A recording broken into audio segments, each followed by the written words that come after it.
Hello students, good morning to all of you. आप लोग बोल सकते हो गुड मॉर्निंग सर। ओके, तो चलो सबके सब बैठ जाओ यहाँ पे शांति से। आज के लेक्चर की शुरुआत करते हैं। हमने पिछले लेक्चर्स के अंदर जो टॉपिक पढ़े थे वो थे combination of error. Combination of error के अंदर हमने मल्टीप्लिकेशन, डिवीजन, एडिशन, है ना, यानी कि और सब्ट्रैक्शन, हमने तीनों के चारों की जवाब मेथड हमने समझ ली थी। उसके अंदर रूल्स भी फाइंड आउट किए थे। देखे थे कि नहीं देखे थे? हाँ, याद है ना आपको? भाई पढ़ के आना तुम लोग। हाँ चलो ठीक है। आज के लेक्चर्स के अंदर हम आगे जाने वाले हैं एंड एक टॉपिक जो बाकी था हम वो लेंगे एंड उसके बाद हम सम्स लेने वाले हैं। ठीक है, तो सबसे पहला यहाँ पे टॉपिक की जो यहाँ पे बात होती है वो है एरर्स ऑफ, और we can say errors due to. हम यहाँ पे क्या बोलने वाले हैं? Errors due to power of physical quantity, power of a measured quantity और मेजर्ड फिजिकल क्वांटिटी। आप कुछ भी बोल सकते हो, ठीक है। फिजिकल क्वांटिटी यहाँ पे एक थ्योरी है, अभी लिखने का जरूरत नहीं है, पहले पूरा समझ लो उसके बाद लिखो तुम, ठीक है। हाँ, और यहाँ पे देखो भाई, वीडियो के सामने क्यों देखते हो तुम लोग? यहाँ पे देखो पीछे वाले बच्चे सब। तो यहाँ पे टॉपिक है errors due to power of a measured physical quantity, यानी कि प्रीवियस लेक्चर में जो पढ़ा था उसमें था एडिशन, सब्ट्रैक्शंस, मल्टीप्लिकेशन, डिवीजन। वहां पे हमने पावर की बात नहीं की थी। यहाँ पे बात करते हैं कि सपोज एक फिजिकल क्वांटिटी है ए जितनी, पेंसिल हो गई है, एक फिजिकल क्वांटिटी है पेंसिल निकली ए जितनी, और उसके ऊपर पावर है मान लो कि 2, तो यानी कि हम इसको क्या बोलेंगे? a स्क्वायर बोलेंगे। एंड हमारे फाइनल प्रोडक्ट इज z, तो z इज इक्वल टू क्या हुआ? a स्क्वायर हुआ। तो यहाँ पे a is a measured quantity, और जब हमने उसका स्क्वायर यानी कि पावर यहाँ पे लगा दिया तो फाइनल क्वांटिटी के अंदर कितनी एरर्स क्रिएट होती है, आज उसका लेक्चर है। ठीक है, तो यहाँ पे देखो आप लोग कैसे किया जाएगा? It's very simple. क्या a स्क्वायर को ऐसा बोला जा सकता है? a इंटू ए। क्या बोला जा सकता है? a इंटू ए। अच्छा, तो a इंटू ए क्या हुआ? प्रोडक्ट हुआ। तो यहाँ पे हम प्रोडक्ट का रूल्स अप्लाई कर सकते हैं। तो प्रोडक्ट का रूल्स क्या था कि डेल्टा z बाई z। आपने प्रीवियस लेक्चर नहीं देखा होगा ना, या पिछले लेक्चर से नहीं होंगे तो भी आपको समझ में नहीं आएगा। So delta z by z is equal to क्या हो जाएगा? यहाँ पे डेल्टा a बाई a, बीच में क्या होता है हमेशा? प्लस, और इस a की बदौलत क्या लिखते हैं? डेल्टा a बाई a, यानी कि fractional error is equal to addition of both the fractional errors. Now so we can say that delta z by z is equal to, a दो बार हुआ, it's 2 times delta a by a, and this is our final answer। तो यहाँ पे हम equation के सामने अंबुजा की दीवार बना देते हैं, जो इक्वेशन को रखे सुरक्षित, समझ गए है ना? इक्वेशन को यहाँ पे सुरक्षित हो गया है, पे अंबुजा की दीवार बना दी ऊपर जी के लिए स्पेशल। चलो अभी यहाँ पे देखो, हमने यहाँ पे क्या ऑब्जर्व किया, क्या रूल्स बना। सपोज z की जगह पे एक क्यूब होता, क्या होता? एक क्यूब, यानी कि पावर में क्या होता? 3 होता। तो हम क्या बोलते हैं? a into a into a बोलते हैं कि नहीं बोलते? हाँ या ना? हाँ ओके, तो यहाँ पे 3 बोला जाता। तो यहाँ पे बाद में क्या लिखा जाता? Delta z by z is equal to delta a by a plus delta a by a plus delta a by a। कितना हो जाएगा? 3 times delta a by a। तो हुआ क्या? यानी कि जो पावर होती है वो पावर को आगे लिख दो। सिंपल सा रूल्स क्या बना? जो भी पावर होती है पावर को कहां लिखने का? आगे, और जो बेस होता है मान लो कि आप ए था तो डेल्टा ए बाई ए। तो चलिए इसके बेस पे मैं आपको एक एग्जांपल देता हूं।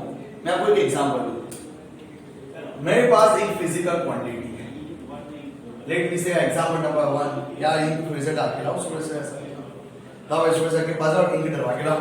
चलो इंक ला के यहां पे देखो, let I am saying that हमारे पास एक फिजिकल क्वांटिटी है W। हमारे पास एक फिजिकल क्वांटिटी क्या है?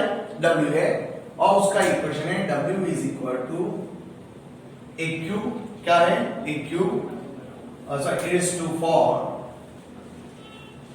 Big cube divided by c raise to 1/3 and under root के अंदर d। We have one equation, उसने हमें इक्वेशन दिया हुआ है। अभी उसने हमें ए बी सी डी का एक 4 फिजिकल क्वांटिटी है, उसकी परसेंटेज एरर उसने हमें बता दी है। तो उसने बताया हुआ है कि परसेंटेज एरर्स आर 1% यानी कि ए की परसेंटेज एरर कितनी है 1%, बी की परसेंटेज एरर तो उसको हम कैसे बोल सकते हैं, ए का परसेंटेज एरर कैसे बोलेंगे हम इसको, delta A by A into 100। इसको क्या बोला जाता है, ए की percentage error that is given 1%। Okay, यदि हम डेल्टा बी बाई बी की बात करते हैं, डेल्टा बी बाई बी यानी कि बी का परसेंटेज एरर वो उसने हमें दिया हुआ है 3%। ओके, उसने हमें डेल्टा सी बाई सी की परसेंटेज एरर दी हुई है, यानी कि सी की परसेंटेज एरर दी हुई है अगेन 3%, और डी का परसेंटेज एरर यानी कि delta D by D into 100 that is given 4%। तो क्वेश्चन याद रखे, इक्वेशन दिया है, सभी की परसेंटेज एरर दी है।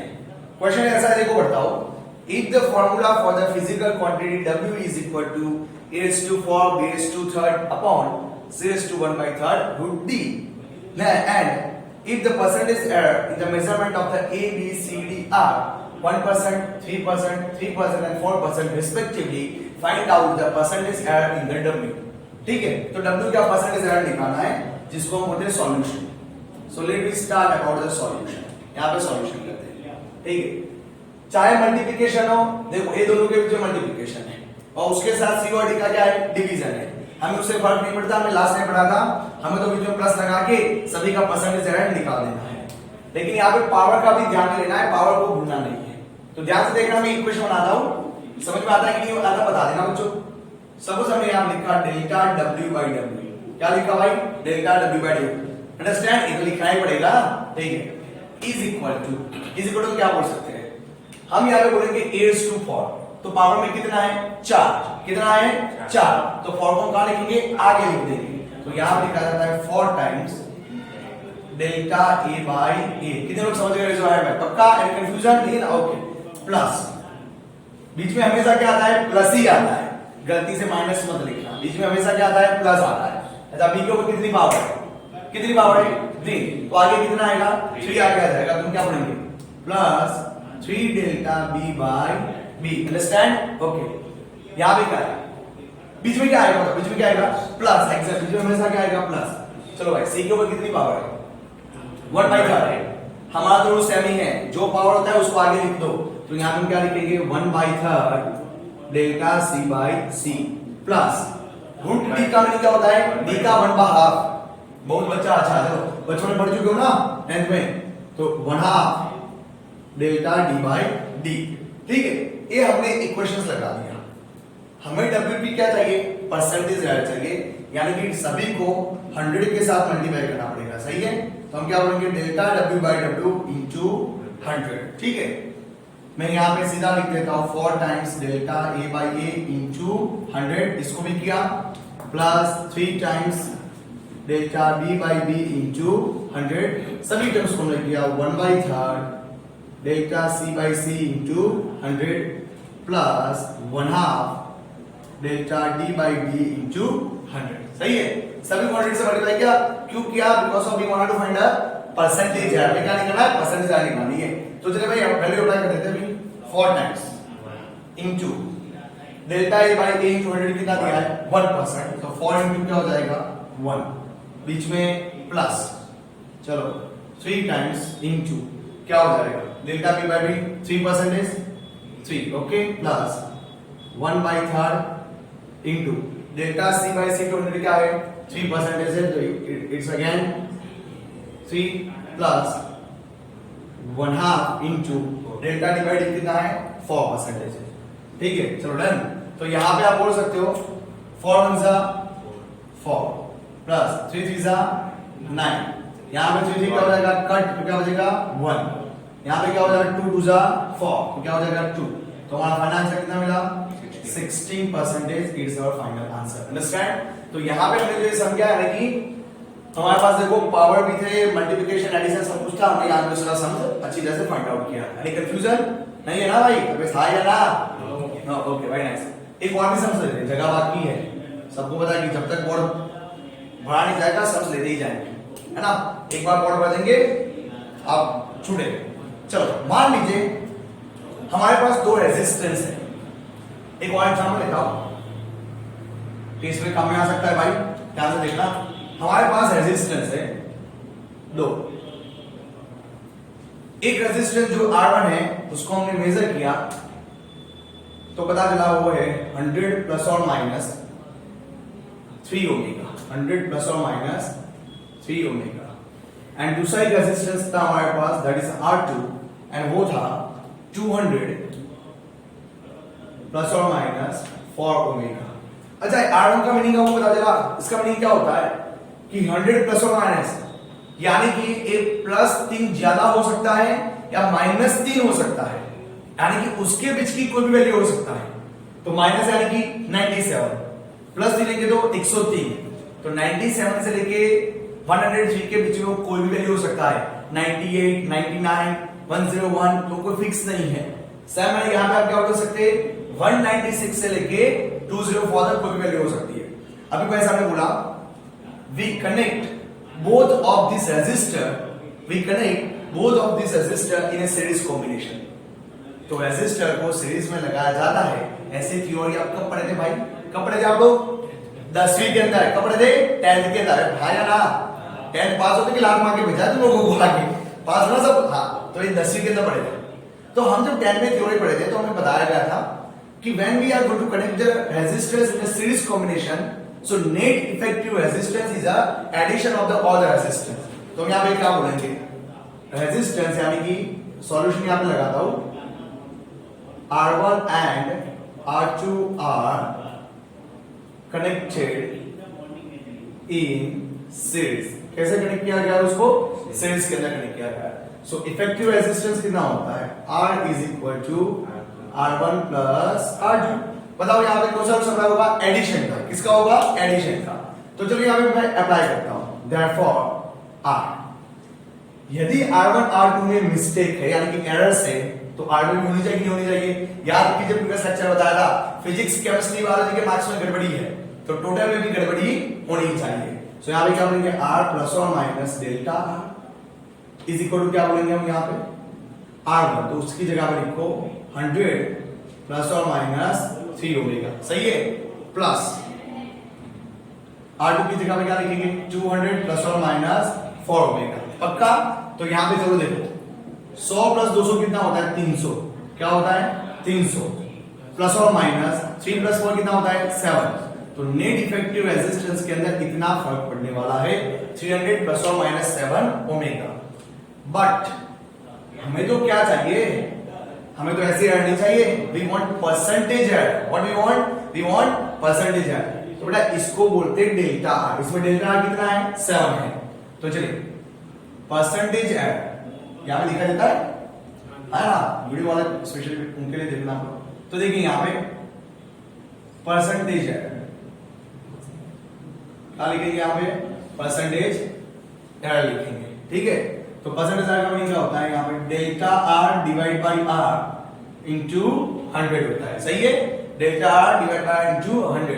सो इज इक्वल टू हम यहाँ पे क्या बोलेंगे, डेल्टा आर कितना है 7, सो 7 डिवाइड बाई 300 इंटू 100 हो जाएगा, ठीक है। जब आप इसका सिंप्लीफिकेशन कर देंगे तो आपको आंसर मिलेगा 2.3%, सही है। तो आपकी परसेंटेज कितनी हुई 2.3% हुई, अंडरस्टैंड। तो आपको ऐसा सब पूछा जा सकता है। अच्छा एक और थोड़ा सा एग्जाम ले लेते हैं, जगह बाकी ना उसको खत्म करते हैं। चलो एग्जाम नंबर 3 यहाँ पे सिखा था, बाकी सब एग्जाम का होमवर्क में करना सेल्फ स्टडी के अंदर ना, मेरे को मैसेज भेजना वीडियो वाले, बाकी सब लेना आपने यहाँ पे मैसेज। चलो एग्जाम है, हमें डेंसिटी मेजर करनी है।